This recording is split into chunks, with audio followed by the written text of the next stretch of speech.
Hi everyone, I'd like to start this PowerPoint off by wishing everyone who's tested positive for coronavirus this week a very speedy recovery. We hope your symptoms are not too severe and we look forward to having you back with us very, very soon. I'm fully aware of the amount of emails and letters that you're receiving from me, so this week I thought I'd do something slightly different and give you an update with a voiced over PowerPoint with the view that it will save you reading through all of those letters and potentially missing some information. So I hope you find the next few slides useful and the information is relevant to you. I'm going to talk about the current COVID situation within the school and then obviously some high points that we've had as well over the past week or so, and also what's going to be happening going forwards. So I'll start with the COVID-19 update. Obviously this week has been quite difficult for all members of the school community. We've had 8 confirmed cases. We've had 5 year 11. The latest 2 were confirmed to me on Thursday afternoon stroke evening and Friday morning. We've had 1 year 13 case, we've had 1 year 8 case, and 1 staff member also confirmed that they have tested positive for coronavirus. With the year 11 ones, 3 of these haven't really had too much of an impact in terms of isolation because the students were already isolating. However, 2 have had quite a significant impact, making sure that we trace all the contacts.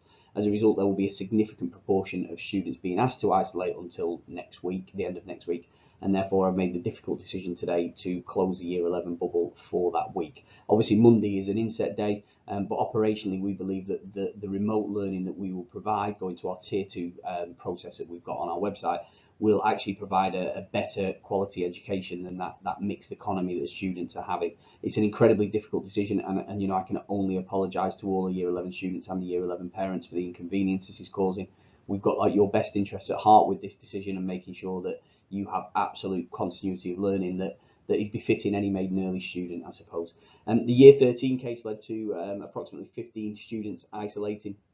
The year 8 case, they became symptomatic over half term, and therefore they were already isolating at the period of time when they were infectious, so no further action required on that. And the staff member that confirmed positive had links to an outside case and was already self-isolating as well, so no further action was there.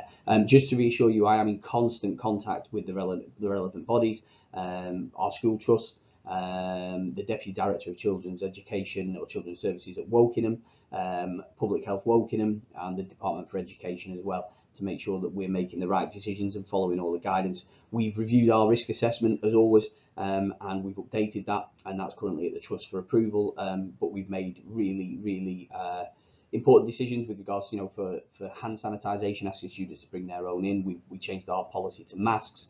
We've adapted the one-way system. The other thing I need to make you aware of is we've battled hard this week.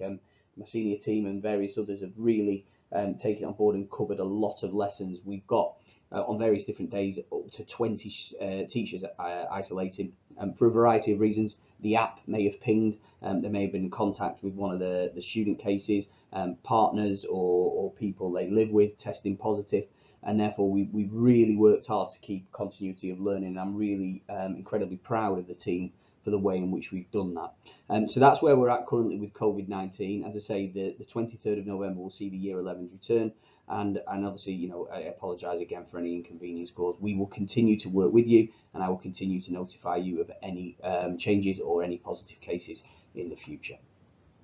Okay, following on from the COVID update, I wanted to give you an update on a few of the wonderful things that have been going on this week around the school. And yes, I know obviously COVID takes quite a lot of the headlines, and rightly so because of the serious nature of it. The students and the staff here have been doing wonderful things, and I want to take this opportunity to share them with you and celebrate it. First of all, the year 11s obviously were badly affected due to the positive COVID test that we were notified on Sunday evening. We rallied round, as did they. And on Monday morning, they were due to take their English Literature PPE exam. And that's a pre-public exam. In old terms, that's like a mock, but it's a lot more intense the way we do them. And we decided to carry on with this, and we invigilated it via Zoom. It was a sight to behold that on Monday morning I had over 250 students either on Zoom or Google Meets carrying out their English literature paper. I was absolutely blown away by their dedication, and a huge congratulations to them, and thank you to the staff that arranged that to happen. Remote learning as well. Obviously, I've been covering a lot of lessons this week, as have some of my colleagues, and most of the time when we've been going into those lessons, we've literally been clicking on a link, and the teacher who's isolating at home has been popping up and has been delivering some absolutely fantastic lessons. I've seen some fantastic stuff.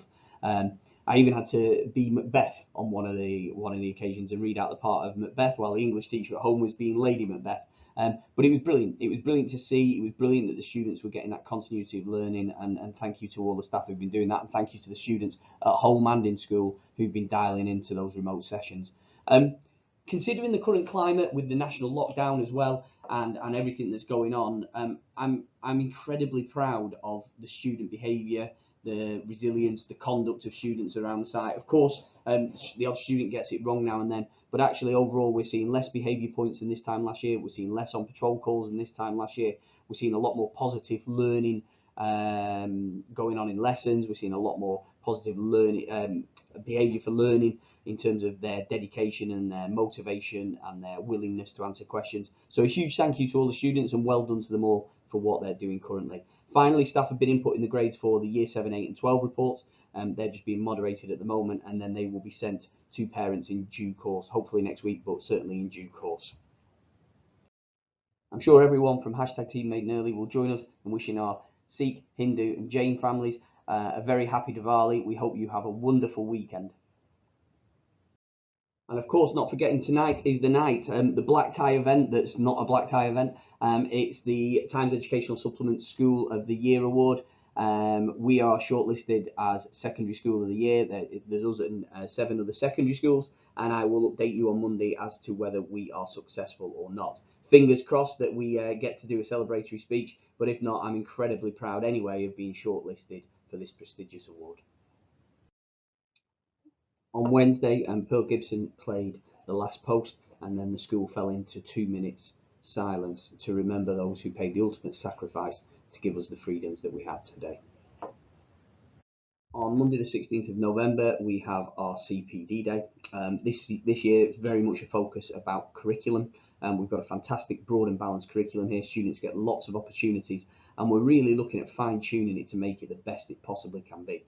So on Monday, all of our colleagues will be looking at how our curriculum interlinks and making sure that curriculum areas don't work in silo. So, we covered volcanoes in Year 7 geography, and then we covered tectonic plates in science, and it's about making those cross-curricular links and making sure students are fully aware of it so they get the absolute maximum from all of their subject areas.